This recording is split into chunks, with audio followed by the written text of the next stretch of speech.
여러분 안녕하십니까, 진성호입니다. 대장동 쇼크가 드디어 민주당 정권을 강타했습니다.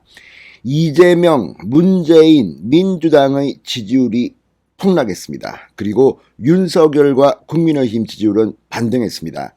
자, 방금 전 발표된 KSOI의 여론조사 결과입니다. 이걸 보면 그동안 대장동 쇼크가 이 물밑에 잠잠해 있다가 드디어 슬금슬금 올라오는 추세입니다. 자, 그동안 이재명 지사 많이 버텼습니다. 그러나 이제 그 효과가 나타나기 시작했습니다. 다음 조사 때는 그 폭락이 더 심할 것으로 보입니다.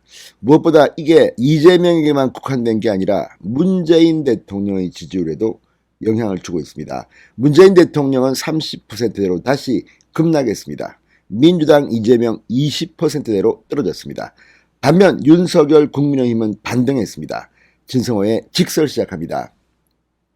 방송에 앞서 아직 진성호 방송에 구독자가 아니신 분들은 붉은색 구독 버튼 눌러주십시오. 더 좋은 방송으로 보답하겠습니다. 자, 한국사회여론연구소 KSOI가 방금 전 충격적인 여론조사를 발표했습니다. 자, 물론 이 조사는 트렌드를 봐야 합니다. 절대치는 조사마다 들쭉날쭉입니다. 그렇지만 이 KSOI의 트렌드를 보면 분명 대장동 쇼크가 민주당 정권을 덮친 것 같습니다. 자, 문재인 대통령 지지율은 30%대, 민주당 지지율은 20%대로 하락하고 이재명 지사의 지지율도 20%대로 동반 하락했습니다. 반면 윤석열 전 총장과 국민의힘 지지율은 상승했습니다. 대장동 사태가 본격적으로 민주당 여권을 강타하기 시작한 것으로 풀이됩니다. 자, TBS 교통방송 의뢰로 KSOI가 지난 1일 2일 이틀간 전국 성인 1,006명을 대상으로 문재인 대통령의 국정수행평가를 조사한 결과입니다. 긍정평가 지난주보다 2.0%포인트 하락한 38.8%, 30%대로 하락했습니다. 자, KSOI의 문재인 지지율은 상대적으로 높은 편이었습니다. 그런데 이게 30%대로 폭삭 가라앉은 겁니다. 반면 부정평가는 0.8%포인트 상승한 57.2%를 기록하면서 긍정과 부정의 격차는 18.4%포인트로 크게 벌어졌습니다. 자, 이런 부정 긍정 격차는 6월 하반기 이래 석 달 만에 가장 크게 벌어진 겁니다. 민주당 지지율 역시 동반 하락했습니다. 자, 국민의힘 지지율은 1.0%포인트 상승해 37.4%, 반면 민주당 지지율은 1.5%포인트나 하락한 29.8%, 20%대로 다시 내려앉았습니다. 리얼미터 조사 같은 것을 보면 국민의힘 지지율이 민주당보다 훨씬 높습니다. 그러나 KSOI는 민주당이 그동안 굉장히 잘 나왔던 조사입니다. 그럼에도 불구하고 민주당의 지지율이 다시 20%대로 내려앉았습니다.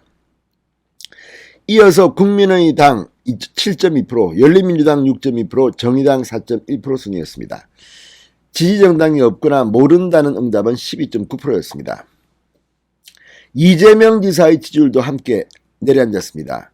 자, 이재명 지사 지난주보다 1.7%포인트 하락했습니다.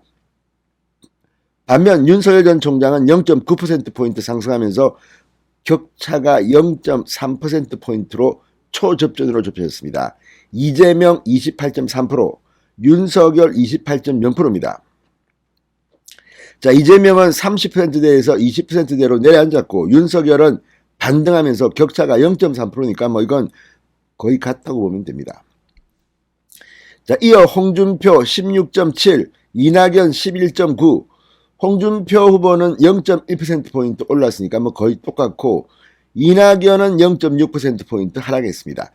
자, 이걸 보면 대장동 효과가 이제 서서히 나타납니다.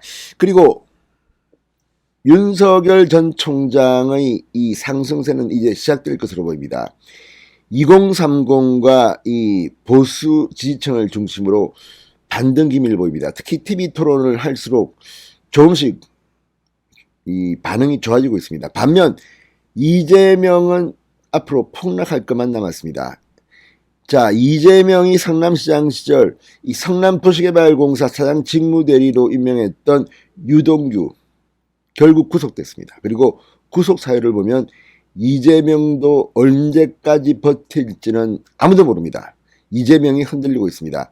아마 10월 12일 민주당 최종 대통령 후보는 이재명이 확정될 가능성이 높아졌습니다. 그러나 후보 교체설이 이제 끊임없이 민주당을 두들길 것으로 보입니다. 진성호의 직설이었습니다. 여러분 감사합니다.